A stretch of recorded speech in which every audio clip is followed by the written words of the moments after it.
I never intended to become a teacher of martial arts. I always assumed that my particular career path would interfere with my ability to do this. I instead chose to write as a way of trying to give back to the martial arts community because I believed that you gave back. And normally that was done by teaching, but since I wasn't going to be in a position to do that, I gave back by writing.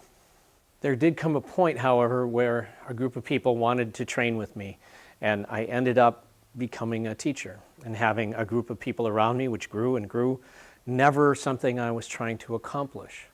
And so now here I am, I'm a teacher, I'm a martial arts teacher. And I've noticed that when you are a teacher of martial arts, that you tend to fall into one of three categories.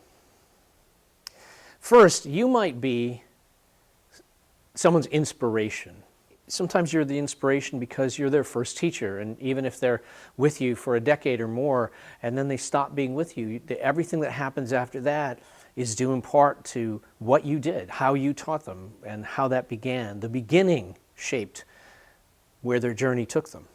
Sometimes, as a martial arts teacher, I'm part of somebody else's journey. Someone kind of crosses paths with you and they see what you're doing and they go, this is it. And they start training with you, and they might train with you for some years. But then they themselves find that their path takes yet another direction when maybe they encounter another teacher. And there they are off. And that can feel like rejection, but it's not. It just means that my job at that point was to be the person for that part of the journey that brought them to the place that they could then go on to the next part of their journey. And sometimes as a martial arts teacher, you're actually somebody's destination. When they become your student, they realize that what you have is what they want and what they're looking for and what they need, and they become your student from then on. And I don't mean to imply that they're dependent on you from then on. In fact, if my students become dependent on me for the rest of their career in the martial arts, then I'm not doing my job. My job, I like to say, is to turn the student into a colleague. And so I have to teach them how to be independent, how to be effective on their own, how to be able to do maybe their own seminars or do their own work and not have to depend on me for that and not always need me to look over the shoulder and tell them what to do. That's my job, but the relationship and the ongoing quality of that training will continue for their life, and that's where they end up. That's the destination. Obviously, that feels great.